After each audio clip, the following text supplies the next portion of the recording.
कहानी की शुरुआत में बताया जाता है कि चेस्टर्स मिल नाम का एक शहर पहले आम शहरों की तरह ही था, लेकिन फिर वहाँ कुछ ऐसी भयानक डरावनी घटनाएं घटने लगी जिससे पूरा का पूरा शहर नर्क से भी बदतर बन गया। लेकिन आखिर वहाँ ऐसी कौन सी खतरनाक घटनाएं होने लगी, चलिए जानते हैं। तो कहानी की शुरुआत होती है बार्बी नाम के एक लड़के को दिखाते हुए जो एक डेड बॉडी को जंगल में दफना रहा था। बार्बी वहाँ का लोकल निवासी नहीं था और बार्बी के माथे पर लगी चोट को देखकर लग रहा था कि मरने वाले बंदे के साथ उसकी काफी ज्यादा लड़ाई हुई होगी। उस आदमी को दफनाने के बाद बार्बी अपनी कार में शहर से बाहर निकलने लगता है, लेकिन तभी उसका सामना शेरिफ नाम के एक पुलिस ऑफिसर की कार से होता है। उसे देखकर वो थोड़ा डर जाता है, जिससे उसका ध्यान ड्राइविंग से हट जाता है, लेकिन किसी तरह वो पुलिस से बच निकलता है। पर तभी कुछ गायें सड़क के बीचों बीच खड़ी थी। उनको बचाने के लिए बार्बी अपनी कार को एकदम से मोड़ देता है, जिससे वो गायों से भरे खेत में पहुंच जाता है। इससे उसे थोड़ी चोट लग गई थी। कुछ सेकंड्स बाद वहाँ पर जमीन अर्थक्वेक की वजह से जोर जोर से हिलने लगती है कि अचानक आसमान से एक चीज बार्बी के सामने आकर नीचे गिरती है और सब कुछ शांत हो जाता है। बार्बी देखता है कि एक गाय आसमान से गिरने वाली उस चीज से 2 टुकड़ों में कट चुकी थी। वो डरा हुआ उस चीज को छूने लगता है तो उसे पता चलता है कि वो एक इनविजिबल वॉल है जो इतनी शार्प थी कि इसकी वजह से कई घर भी 2 हिस्सों में कट गए थे। तभी वहाँ जॉय नाम का एक लड़का आकर उससे पूछता है कि तुम ठीक हो या नहीं।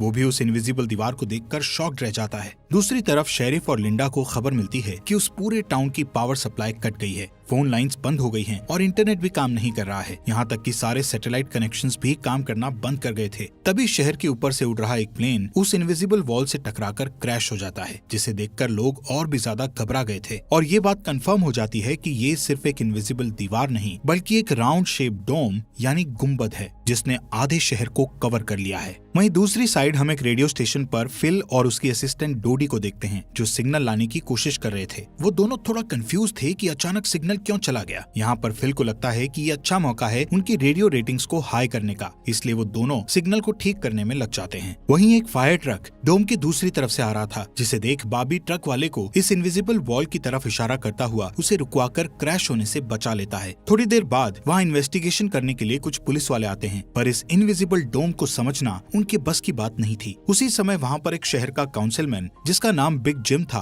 वो भी पहुँच जाता है, लेकिन उसे भी इस डोम के बारे में कुछ भी समझ नहीं आता। यहाँ पर पुलिस को इन्फॉर्मेशन मिलती है कि उस शहर की तरफ आने वाले सभी रास्तों को बंद कर दिया गया है क्योंकि उस डोम की वजह से बहुत सारे एक्सीडेंट हो रहे हैं। इसके थोड़ी दूर घर पर जूनियर नाम का लड़का एंजी नाम की लड़की के साथ इंटीमेट हो रहा था। एंजी पेशे से नर्स थी और जो की बड़ी बहन भी थी। इंटीमेट होने के बाद जूनियर एंजी से कहता है कि मैं तुमसे बहुत प्यार करता हूँ, लेकिन एंजी उसे कहती है कि वो उसके लिए ऐसा कुछ फील नहीं करती। इससे जूनियर का दिल टूट जाता है और उन दोनों में बहस होने लगती है। यहाँ पर उनकी बहस इतनी बढ़ जाती है कि एंजी उसे थप्पड़ मारकर वहाँ से चली जाती है। इसके बाद हम 3 लोगों की फैमिली को देखते हैं, जिसमें मदर कैरोलीन, एलिस और उन दोनों की बेटी नोरी उसी टाउन की तरफ जा रही थी। उन्हें इस बात की खबर नहीं थी कि डोम ने उस टाउन को कवर किया हुआ है। दूसरी तरफ हम जूलिया नाम की एक इन्वेस्टिगेटिव रिपोर्टर को देखते हैं जिसका चेस्टर्स मिल शहर में बहुत नाम था। एक दिन एक औरत उसे एक सीक्रेट खबर देने के लिए कॉल करती है। वो औरत उसे बताती है कि उसने उस वीक चेस्टर्स मिल में प्रोपेन से भरे 6 ट्रक को जाते हुए देखा है और उसके हिसाब से इतनी बड़ी क्वांटिटी में प्रोपेन जैसे फ्यूल का शहर में आना किसी खतरनाक प्लान का हिस्सा हो सकता है। जूलिया उस औरत को इस बारे में इन्वेस्टिगेशन करने का वादा करती है, पर वो अपने काम में ज्यादा बिजी होने के कारण उस पर ध्यान नहीं दे पाती। वहीं बिग जिम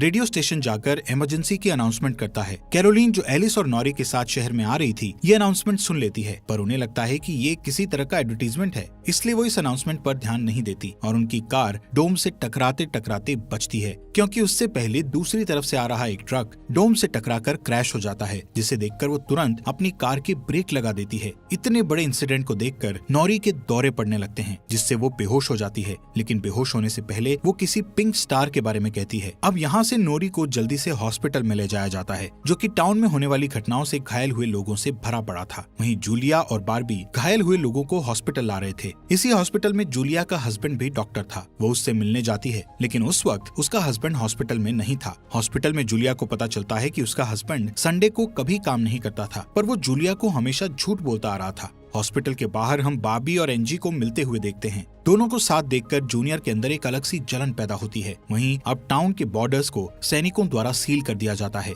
बहुत सारे साइंटिस्ट और एक्सपर्ट्स को भी इस अजीबोगरीब मुसीबत का असल कारण नहीं पता चलता। पर कुछ घंटों बाद बिग जिम प्रोपेन के बारे में बात करने के लिए शेरिफ से मिलता है। यहाँ पर उनकी बातों से हमें पता चलता है कि उनको इस डोम के बारे में पहले से थोड़ा बहुत पता था, पर वो इस पर खुलकर बात नहीं कर रहे थे। वहीं बॉबी को उस टाउन में एक दिन के लिए रुकना था, पर उसके पास ठहरने के लिए कोई जगह नहीं थी, इसलिए वो अपनी कार में ही रात बिताने का फैसला करता है। तभी जूनियर उसके पास आता है और उसे एंजी से दूर रहने को कहता है। धीरे धीरे उसकी बात धमकी में बदल जाती है। बॉबी हैरान होता है कि आखिर उसकी गलती क्या है। इसी बीच वहाँ जूलिया आ जाती है, जिससे वो झगड़ना बंद कर देते हैं। यहाँ से सीन शिफ्ट होता है और हम देखते हैं कि टाउन के ऐसे हालात से लापरवाह होकर एक जगह कुछ टीनेजर्स पार्टी कर रहे थे। इनमें जॉय भी था। जॉय एक लड़के से वहाँ के हालात पर बात करने लगता है, लेकिन अचानक जॉय को दौरा पड़ने लगता है और वो पिंक स्टार के बारे में बोलने लगता है, जैसे कि पहले नॉरी ने बोला था। वहीं जॉय की बहन एंजी घर पर अकेली होती है। तभी अचानक उसके घर में जूनियर घुसकर उसको किडनैप करके अपने फादर के टूटे फूटे शेल्टर में ले जाता है। यहाँ पर वो उसे बताता है कि मुझे पता है शहर को कवर किए इस डोम के बारे में।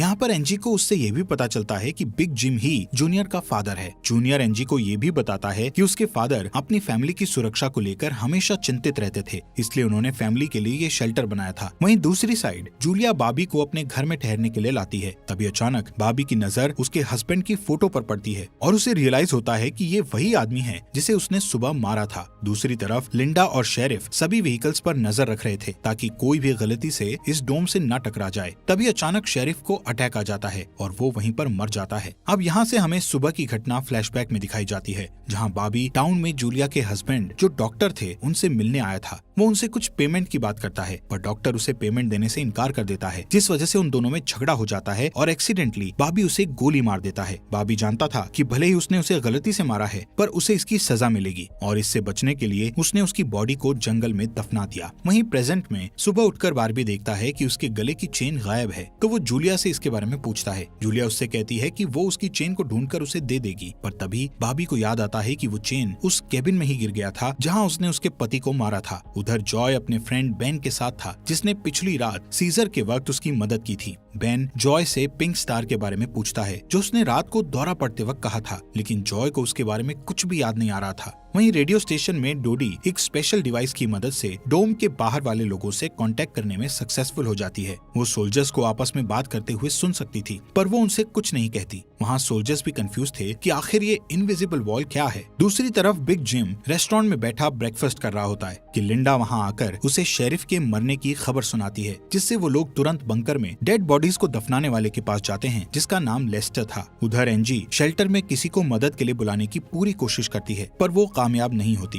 तभी जॉय वहाँ आता है और उसे चेन के जरिए बेड से बांध देता है। वहीं बिग जिम लेस्टर को अपने साथ लेकर आता है, जो कि शेरिफ का ही दोस्त था। शेरिफ की मौत से वो बहुत दुखी और परेशान हो जाता है। जब लिंडा उनके आसपास नहीं होती, तब वो और बिग जिम पिछले महीने होने वाले प्रोपेन के इंपोर्ट के बारे में बात करते हैं कि प्रोपेन के इंपोर्ट में उन तीनों का ही हाथ था और उन्होंने टाउन वालों से ये बात छुपाई थी। शेरिफ की मौत से ये कंफर्म हो गया था कि वो उनकी इन्वॉल्वमेंट के बारे में किसी को कुछ नहीं बता पाएगा, जो कि उनके लिए अच्छी खबर भी थी। उसी दिन बाद में लिंडा पुलिस स्टेशन आती है तो देखती है कि बिग जिम शेरिफ के ऑफिस में कुछ ढूंढ रहा है। लिंडा के पूछने पर जिम उसे कहता है कि वो वहाँ शेरिफ की वसीयत के पेपर्स ढूंढ रहा है, लेकिन असल में वो वहाँ प्रोपेन के इंपोर्ट से जुड़े पेपर्स को ढूंढने आया था, जो उसे और लेस्टर को परेशानी में डाल सकते थे। वो तुरंत बाहर आकर शेरिफ को बताता है कि मुझे लगता है वो पेपर शेरिफ के घर में होंगे, जिन्हें लाने के लिए वो लेस्टर को तुरंत उसके घर भेजता है। इसी बीच जूलिया जल्दी से रेडियो स्टेशन पर डोडी के पास जाती है, जहाँ वो देखती है कि वो लोग डिवाइस के जरिए डोम के बाहर खड़े सैनिकों की बातचीत सुन सकते हैं। उनकी बात सुनने पर जूलिया को पता चलता है कि वो लोग जमीन खोदकर डोम को बाहर निकालने की कोशिश कर रहे हैं, पर वो इस काम में कामयाब नहीं हो पा रहे हैं। इसके बाद जूलिया रेडियो के जरिए पूरे टाउन में डोम वाली खबर को फैला देती है, जिससे लोगों में डर पैदा हो जाता है और लोग घबरा जाते हैं। वहीं जॉय और बेन बॉर्डर के पास साइंटिस्ट को अपना काम करते हुए देखते हैं। साइंटिस्ट ये देखते हैं कि डोम के ऊपर पानी का क्या असर होता है, पर उन्हें ज्यादा कुछ समझ नहीं आ रहा था, जिससे वो किसी नतीजे पर नहीं पहुंच पाते। वहीं जॉय देखता है कि ये डोम एक छलनी की तरह है। वो बेन से बताता है कि इस डोम में से बिल्कुल मामूली सा पानी आर पार जा सकता है। दूसरी ओर बार्बी